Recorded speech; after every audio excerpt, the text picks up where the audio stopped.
27,000 men. That is how many soldiers the Japanese expected to face when they came for the last American stronghold in the Western Pacific in the spring of 1942. 27,000 men with ammunition, with supplies, with a navy behind them. That is what the Imperial General Staff had planned for. That is what General Masaharu Homa had been promised by his intelligence officers when he looked at his maps and began calculating how long it would take to finish the Philippines. What he found instead was a skeleton army, 11,000 men on a 2-square-mile rock in the mouth of Manila Bay, half of them sick, most of them starving, living underground like moles in a concrete tunnel that reeked of sweat and death and diesel exhaust, eating canned sardines and boiled mule meat and calling it dinner, fighting with weapons older than the soldiers holding them, watching the sky every single morning and knowing what was coming. And they held. For 5 months, they held. The imperial timetable said 1 week. Homa had told his superiors 1 week. The Imperial General Staff in Tokyo had planned for 1 week. 1 week to sweep away whatever remained of American resistance in the Philippines. 1 week to close the door on the Western Pacific and begin the next phase of the war. It took them 5 months. 5 months during which Corregidor sat in the mouth of Manila Bay like a stone in a throat, making everything around it impossible. That is the story most Americans have never heard. That is what we are going to fix today. To understand Corregidor, you need to understand what it was supposed to be. The island sits roughly 26 miles west of Manila, right at the entrance to Manila Bay, shaped roughly like a tadpole, with the head on the west end and the tail stretching east. The head is topside, a plateau where the big guns sat. The whole island is just 2 miles long and less than a mile wide at its widest point. But for 40 years before the war, the United States had been fortifying that 2 miles until it became the most heavily armed piece of ground in the Pacific. Massive concrete batteries, Battery Hearn, Battery Way, Battery Geary, guns that fired 12-inch shells weighing over 700 pounds, guns designed to turn any naval attack on Manila Bay into a catastrophe for the attacker. The Americans called it the Gibraltar of the East, and the comparison was not idle. The fortress was real, the guns were real, the defenses were genuine. There was one problem. Those guns were built to defend against ships, against a naval assault from the water. The American engineers who designed Corregidor's defenses in the first decade of the 20th century never seriously planned for an enemy who would come from the air. The Japanese knew this. They had studied Corregidor for years before the war. They had maps, they had photographs. They knew where the guns pointed, and more importantly, they knew where the guns could not point. If Corregidor fell, the Philippines fell, and if the Philippines fell, Japan controlled the South China Sea and everything in it, every shipping lane, every oil route, every path between the Pacific and the Indian Ocean. The fortress had to fall. The question was only when and what the cost would be. The bombing started on December 29, 1941, 3 weeks after Pearl Harbor, 3 weeks after Japanese aircraft had already destroyed American air power in the Philippines on the ground, 3 weeks after Japanese troops had already landed on Luzon and were driving south toward Manila. The men on Corregidor heard the planes coming before they saw them, that deep drone growing louder, then the whistle of falling bombs, then the concussion that hit you in the chest before the sound even reached your ears, that physical wave of pressure that told your body something terrible had just happened nearby.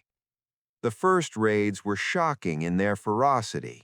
54 bombers in tight formation, precise and professional. They hit the parade ground on topside. They hit the barracks. They hit the power plant. They hit the docks. They came back the next day and the day after that and every day after that for the next 5 months. The men learned very quickly. If you were above ground when the bombs came, you died. If you were below ground, you had a chance. Below ground meant Malinta Tunnel. Malinta Tunnel had been carved through the solid rock of Corregidor's middle section during the 1930s, a main passageway over 800 feet long, with dozens of lateral tunnels branching off like the ribs of a spine. It was built to be bomb-proof, the concrete walls thick enough that even direct hits above would not bring the ceiling down. It became the beating heart of the American resistance on Corregidor. The hospital was there. The headquarters was there. General Douglas MacArthur had his command post in one of the laterals. When the bombing came, thousands of men crowded into those concrete corridors, standing shoulder to shoulder, trying to breathe air thick with dust and diesel exhaust and the smell of unwashed bodies who had not had a real shower in weeks. In the weeks that followed, a strange kind of underground life emerged. Men worked in shifts, fighting the guns during daylight when the bombing paused, and retreating below ground when the Japanese returned. They ate in the tunnel. They slept in the tunnel when sleeping was possible. They got sick in the tunnel, and they got hungry, very, very hungry. The man responsible for holding Corregidor after MacArthur left was General Jonathan Wainwright. Skinny Jonathan, they called him, 6 feet tall and barely 160 pounds even before the siege began. A cavalryman from the old school who had chased Pancho Villa along the Mexican border in 1916 and fought in France in the First World War. He had the kind of weathered face that looked like it had been carved from the same rock as the island he now commanded. He did not look like a man who would give anything up easily, and he was not. MacArthur had been ordered to leave Corregidor on March 11, 1942. He left by PT boat under cover of darkness, taking his family and key staff with him, eventually reaching Australia, where he gave the speech that became famous. "I came through and I shall return." Future tense. He was leaving, which meant Wainwright was staying. Wainwright did not complain about this, not publicly. He stood on the dock at Corregidor and watched the PT boats disappear into the darkness, and then he turned around and walked back to his command post. He knew exactly what he had inherited. Somewhere around 11,000 men on Corregidor itself, plus another 78,000 surviving American and Filipino troops on the Bataan Peninsula, across 2 miles of water. All of them sick, all of them starving, all of them cut off from any resupply. No reinforcements were coming. Washington had made that decision. The Pacific Fleet was crippled. The Philippines could not be saved. The men on Corregidor were, in the cold language of military strategy, a holding force. Their job was to tie up Japanese troops and resources for as long as possible, buying time for the counteroffensive that would eventually come. They were being asked to die slowly so that other men might live. Wainwright understood this. He accepted it, and he stayed. By February of 1942, the food situation on Corregidor had moved past difficult and into something approaching catastrophic. The original garrison had been supplied for a 6-month siege, but the original garrison had expected maybe 10,000 men.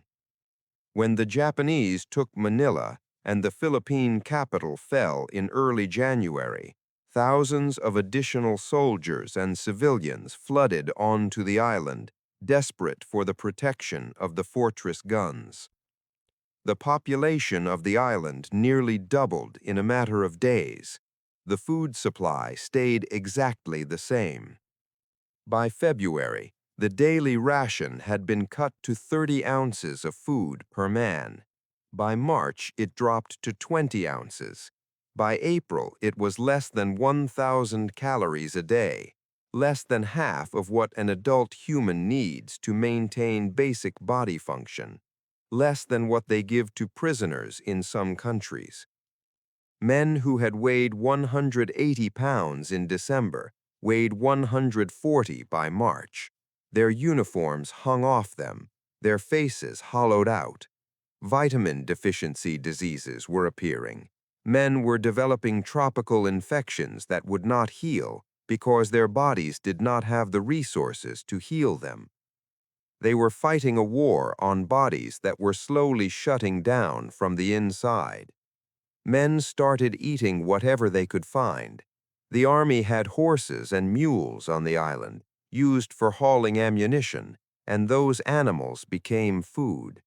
Systematically, methodically, the mule population of Corregidor was reduced to protein. The mule meat was tough and strange tasting, but it kept men alive. There were stockpiles of canned goods, sardines and tomatoes and salmon, and the men rationed them with the precision of surgeons. A can of sardines shared among 4 men, each man counting his portion, eating slowly, trying to trick his body into thinking it was getting more than it was. And every morning the planes came back. The medical situation was, if anything, worse than the food situation. Malaria was everywhere on Corregidor, unavoidable in the tropical climate, even in the best of circumstances, and devastating when men were already weakened by malnutrition. Dysentery was rampant. The hospital laterals off Malinta Tunnel filled up and kept filling. Men in beds arranged so close together that nurses had to turn sideways to pass between them. The nurses themselves deserved their own episode. There were more than 80 American military nurses on Corregidor. The Angels of Bataan, they were called. Women who had been on the Philippines when the war started and had been working under fire since December. They worked 12 and 16-hour shifts in the tunnel hospital. They operated by flashlight when the power failed. They performed triage on men who were dying faster than they could be treated. They did not complain, not in the records, not in the diaries. Their letters home were measured and calm, designed to spare their families the full horror of what they were seeing every day. In late April, Wainwright ordered most of the nurses evacuated. They left by submarine in the dark from a dock under intermittent fire. Some of those who stayed would spend 3 years as Japanese prisoners of war. Bataan fell on April 9, 1942. The 78,000 American and Filipino troops on the peninsula, starved and sick and out of ammunition, surrendered to the Japanese. Most of them had been fighting since December and had not slept properly in days. When they laid down their weapons, they were beginning what would become the Bataan Death March, a 65-mile forced march in tropical heat that would kill thousands of them. On Corregidor, the men heard the news by radio. The island had been watching Bataan, seeing the fires on the peninsula, hearing the guns go quiet one by one over those final days. When the peninsula fell, they knew what it meant. They were truly alone now. The last American resistance in the Philippines, the last American flag still flying in the Western Pacific. And the Japanese turned everything they had toward the island in Manila. The bombardment that began in April 1942 was unlike anything the defenders had experienced in the first 4 months of the siege. The Japanese had taken Bataan, and with it every gun that had been aimed at Bataan, and now every one of those guns was aimed at Corregidor. Some days the island absorbed more than 16,000 shells. 16,000 shells in a single day on a 2-square-mile island. That means a shell landing somewhere on this tiny piece of ground every 5 to 6 seconds, all day, for hours. The concrete batteries began to crack. The big guns were knocked out one by one.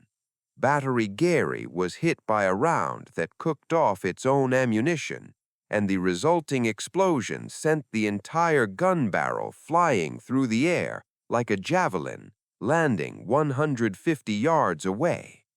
The men went underground, deeper and deeper. The tunnel was life. But even in the tunnel, the constant concussion of shells impacting directly overhead, hour after hour and day after day, was doing things to men's minds that no one had good words for yet. Shell shock, combat fatigue. They just called it the look. When a man got that far-away, disconnected stare, when he stopped responding to what was happening around him, when he flinched at sounds nobody else could hear. How long could this go on? The question was becoming urgent. The answer was becoming obvious. On the night of May 5, 1942, the Japanese came from the water. General Homa had planned an amphibious assault on Corregidor's eastern section, where the terrain was lower and the defenses slightly thinner, assembling assault boats and landing craft in roughly 2,000 elite troops for the operation. The night was dark, and the current in the strait was stronger than Japanese planners had estimated. Many of the landing craft were pushed off course, and instead of landing in the designated zone, some boats came ashore directly in front of American defensive positions. The American defenders, though starving and exhausted, were waiting for exactly this. They had known the amphibious assault was coming. The only question had been when. The night of May 5 became one of the bloodiest single nights in the Pacific War. The American defenders opened up with everything they had left, machine guns and mortars and rifles, all firing at the Japanese coming ashore in the water. Some of the landing craft capsized in the current.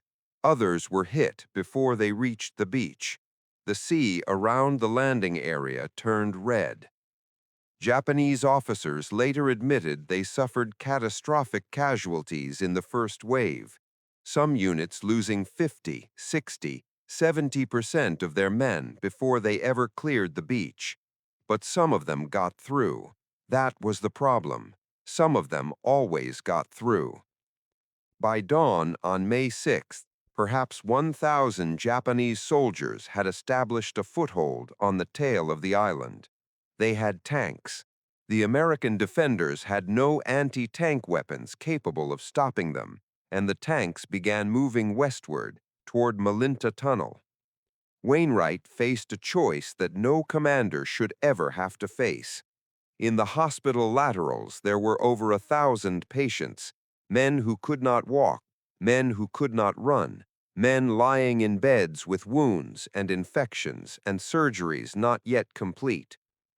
If the Japanese tanks reached the tunnel entrance, and fired into that sealed concrete space packed with sick and wounded men, there would be no survivors.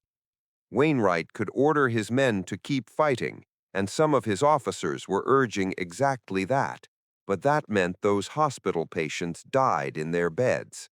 At 10 in the morning on May 6, 1942, he picked up a radio microphone and requested a ceasefire to discuss terms.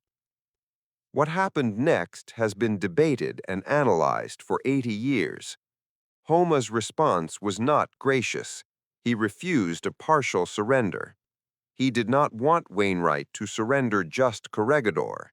He demanded Wainwright order the surrender of all American forces in the Philippines, all of them, including units on other islands that had not yet been captured, that were still fighting, that had no connection to the Corregidor siege at all.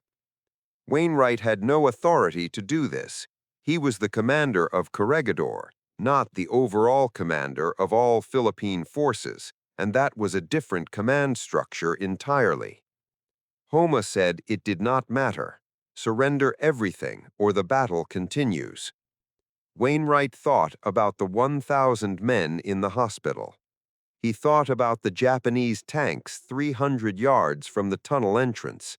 He thought about what would happen when those tanks started firing into that sealed concrete space.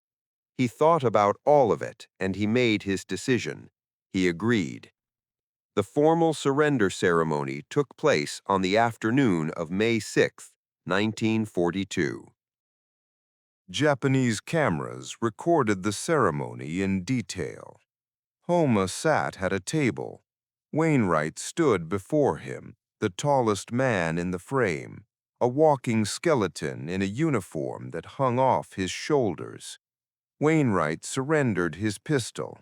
Homa presented his demands in writing, and Wainwright signed. The Japanese were not kind victors. They were angry. 5 months it had taken them to take this island. 5 months that had disrupted their entire strategic timetable in the Pacific. 5 months during which American industry was beginning to mobilize.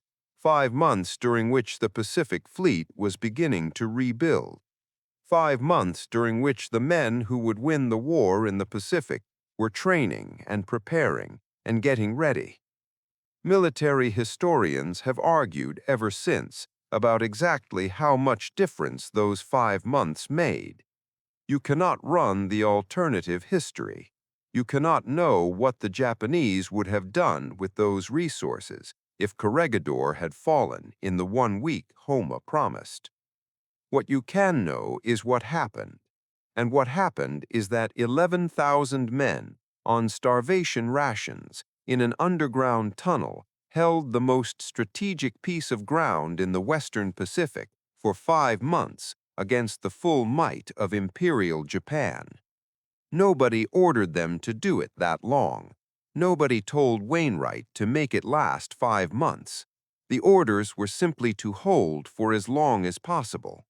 And they held because they were soldiers, because they had made a commitment, because they believed, despite everything, despite the bombing and the starvation and the malaria and the absolute certainty that no help was coming, that what they were doing mattered.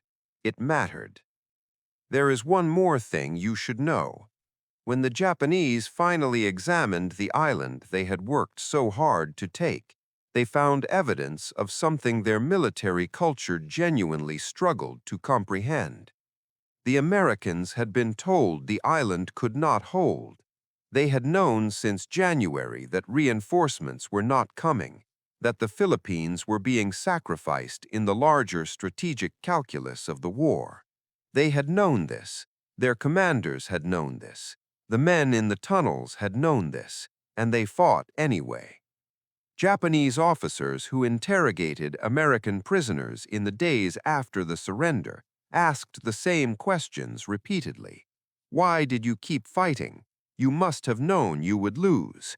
Why did you not surrender sooner?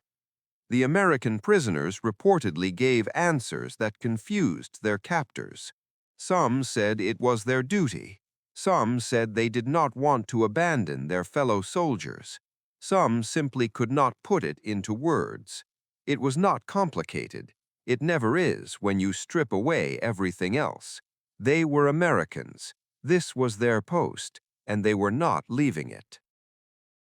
Corregidor was recaptured by American forces on February 27, 1945, 3 years after it fell, in a combined airborne and amphibious assault that drove Japanese defenders from the tunnels and batteries and the rubble of what had once been the Gibraltar of the East. General Douglas MacArthur came ashore on March 2, 1945. He had promised he would return to the Philippines, and he had returned. He stood on the dock at Corregidor and ordered the same flag that had flown over the island when it fell to be raised again over the ruins of the fortifications. There are photographs of this moment, old black and white photographs showing MacArthur in his crushed campaign cap, watching the flag go up, and his face in those photographs is not triumphant. It is something harder to read than triumph, something that takes into account everything that happened in the years between the flag coming down and the flag going back up. Wainwright was still alive. He had survived the prison camps and was liberated in Manchuria in August 1945 and was present at his own insistence on the deck of the USS Missouri when Japan formally surrendered on September 2, 1945. He was there when MacArthur signed the surrender documents. He was there for the end of the thing that had begun on Corregidor. In the fall of 1945, Jonathan Wainwright was awarded the Medal of Honor, the citation recognizing his leadership of the Philippine defense and his courage under circumstances that would have broken most men. He came home to America as a hero, marched in parades, gave speeches, and lived until 1953, long enough to watch the men who had fought with him on Corregidor scatter and age and begin to disappear. Most of them disappeared quietly. That generation did not talk much about what they had been through. They came home and built houses and raised families and did not burden their children with the weight of what they had seen in the tunnels under the island in Manila Bay. If stories like Wainwright's matter to you, if sacrifice matters, if the promise to hold the line no matter what it costs matters, subscribe to the Foxhole Chronicles. We tell forgotten stories every week about soldiers who held on when no help was coming, about fortresses that refused to fall, about men whose names history almost lost. Wainwright's story is one among many more coming, and we are here to give them the recognition they deserve. Subscribe and stay with us through all the forgotten stories about courage in the face of impossible odds. We remember Corregidor because of what it says about what human beings are capable of when they decide that something is worth defending, when they decide that a place, a principle, an idea is worth standing at, even when the standing might cost them everything. The last flag of Corregidor now hangs in the West Point Museum. If you ever find yourself at West Point, find that flag, look at it, think about the men who refused to let it fall. They were your father's generation. They were your grandfather's generation. They were ordinary men who were asked to do an extraordinary thing.